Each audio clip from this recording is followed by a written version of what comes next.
Dans le cadre de son engagement pour l'égalité de genre, la cellule genre du ministère des Infrastructures, des Transports terrestres et aériens a organisé un atelier intitulé « Renforcer le leadership féminin et la budgétisation sensible au genre ». Cet événement de 2 jours a débuté ce mardi, réunissant des participants provenant de divers horizons professionnels.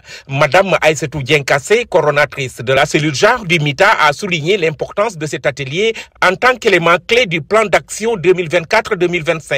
Elle a précisé que l'objectif principal est de sensibiliser les participants aux notions de genre tout en leur fournissant des outils pratiques pour renforcer leur leadership et promouvoir une budgétisation sensible au genre. Cet atelier vient en appoint pour capaciter les femmes et les renforcer par rapport au b.a.-ba relatif genre et à ses présupposés théoriques, à ses concepts qui l'accompagnent, mais aussi par rapport au module sur le leadership et le développement personnel.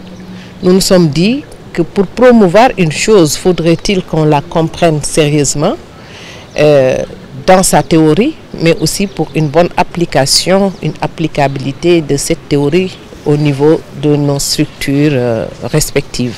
Madame Kassé a mis en avant la jeunesse et la cellule genre qui nécessitent une formation et empowerment. Et du coup, compte tenu de la jeunesse de cette cellule genre qui a besoin de formation, de capacitation, nous avons inscrit en priorité dans le plan d'action la formation sur le genre, ses généralités et ses outils d'analyse. Au-delà de ces concepts que nous manipulons chaque jour, l'égalité homme-femme, la parité, l'équité, etc., faudrait-il qu'on s'approprie des outils d'analyse nous permettant d'apposer des lunettes genre sur le fonctionnement de nos structures et de pouvoir prendre des décisions et développer pourquoi pas des plaidoyers pour une réelle prise en compte du genre dans nos curricula, mais surtout dans les politiques publiques au sein du MITA.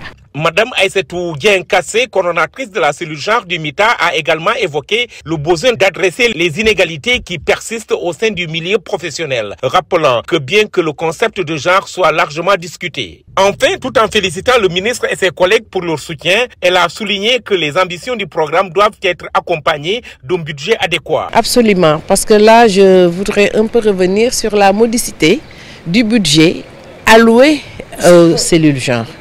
Puisque nos ambitions sont fortes, nos plans d'action plus ou moins ambitieux, donc il va falloir quand même accompagner davantage pour que l'on puisse arriver à bout de nos réalisations, qu'on puisse arriver à réaliser nos plans d'action avec succès au grand bénéfice de ce département dont il est le garant en tant que première personne morale.